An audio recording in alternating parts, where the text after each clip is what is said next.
The realm of Norse and Germanic folklore introduces us to a multitude of fascinating beings, and today our focus lies on the Jotnar, commonly associated with giants. However, it's crucial to understand that not all Jotnar are giants. The term Jotnar or Jotun encompasses more than just one entity and derives from Old Norse words meaning to consume or to devour. The misconception that every Jotnar is a giant stems from a complex story that spans different cultures.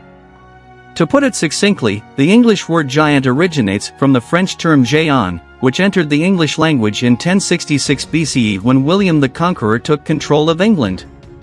The French word géant refers to the giants of Greek mythology, who had a tumultuous relationship with their deities. The comparison between the giants of Greek mythology and the Jotnar of Norse mythology might have been made due to their large size and animosity towards their respective deities. This confusion can be attributed to the ancient Greeks, the French, the British, the Marvel Universe, and the game god of war. So, if the Jotnar are not exclusively giants but also not quite gods, what are they? Defining a Jotnar poses a challenging question. The first being to exist after the creation of the universe was the giant Ymir, who is also considered a Jotnar. Thus, the Jotnar technically represent the first race in Norse mythology. Or, the grandfather of Odin was the first god to appear. During that period, Jotnar and gods coexisted harmoniously, intermarried, and had children together. Or had a son named Odin, who married Besla, a Jotnar.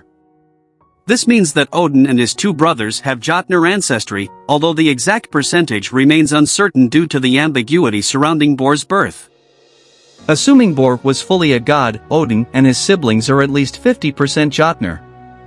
Thor serves as an example of this mixed heritage, with his mother being a Jotnar, making him 3/4 Jotnar.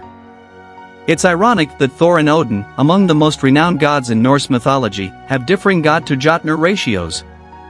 Odin is only half god, while Thor is predominantly Jotnar. The conflict between gods and Jotnar intensified as tensions escalated between the two races. Odin and his brothers, Vili and Vi, took action that forever altered the dynamics of the cosmos. They slew Ymir, and from his body, much of the Norse world and cosmos were created. Consequently, the distinction between gods and Jotnar blurred, and even among the gods themselves, the lines became less defined. The three brothers, Odin, Vili, and Vi, were regarded as the first members of the Aesir tribe, despite others existing before them. This parallels the situation with the Olympians, who earned their title through rebellion against their ancestors.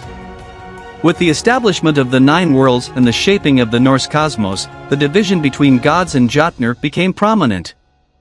Those who aligned with Odin and his brothers made Asgard their new home, while those opposing Odin, known as the Jotnar, settled in Jotunheim, a vast and inhospitable land where winter is eternal.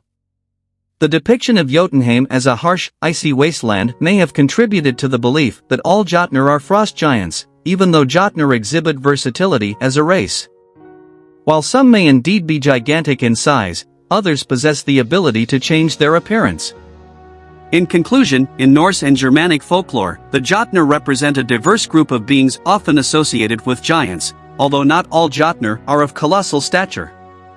The term Jotnar originated from Old Norse and Proto-Germanic words meaning to consume or to devour.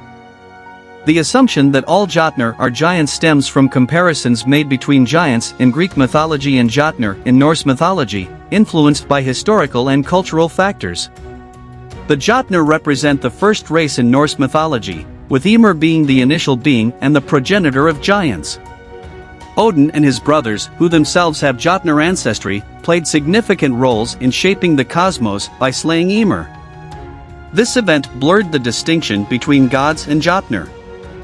Odin and Thor, both celebrated figures in Norse mythology, have mixed heritage, with Thor having a predominantly Jotnar lineage.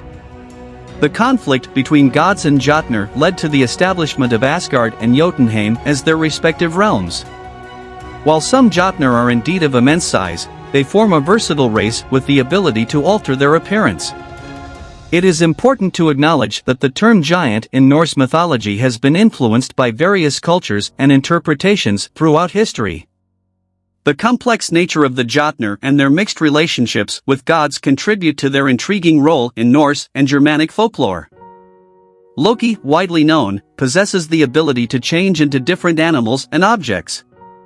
Jotnar can appear extremely unattractive or remarkably beautiful, making it difficult to identify them based solely on appearance.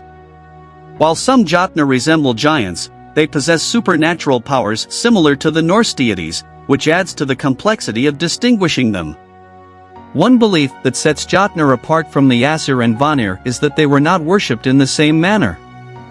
However, evidence shows that certain Jotnar, like Skadi, were indeed worshipped by Vikings and continue to be revered in neo-pagan circles today. The differentiation between Jotnar and gods lies in their conduct and representation. Jotnar are often depicted as chaotic and destructive forces, but they symbolize the period of chaos before creation. The origins of the Jotnar can be traced back to the giant Ymir, who emerged from the merging of the fires of Muspelheim and the ice of Niflheim. The chaos surrounding Ymir's existence led to the formation of the cosmos. Ragnarok, the eternal struggle between gods and Jotnar, signifies the Jotnar's desire to plunge the world into chaos and create a new one, while the gods strive to restrain them and prevent this catastrophe. Ragnarok signifies the cycle of chaos and rebirth, potentially seeking retribution for the fallen Ymir or symbolizing the continuous cycle of creation. Jotunheim, also known as Utgard meaning beyond the fence, represents an untamed and disorderly realm in contrast to the orderly individuals within the confines symbolizing Asgard. The gods erected a protective wall around Asgard to defend against the Jotnar and other adversaries. Although not all Jotnar are inherently destructive, many embody chaos and disorder. Thor, despite being predominantly Jotnar, harbors no sympathy for his kin. He actively defends Asgard and Midgard against Jotnar threats. In one tale, Thor disguises himself as Freyja to reclaim his stolen hammer from the king of Jotunheim, leading to a fierce battle and the defeat of numerous Jotnar. Another story involves Loki, in the form of a falcon, being captured by a giant who seeks Thor's presence. Thor confronts the giant and triumphs over numerous challenges. One notable Jotnar, Skadi, is depicted as a beautiful huntress and maintains a relatively neutral or amicable relationship with the gods. Loki, renowned for his disruptive and mischievous nature, can be considered a disruptive nuisance rather than a force of destruction. Surt, the fire giant of Muspelheim, plays a significant role in ensuring the world burns during Ragnarok for its eventual rebirth. If you have any questions or thoughts to share, please feel free to leave them in the comments.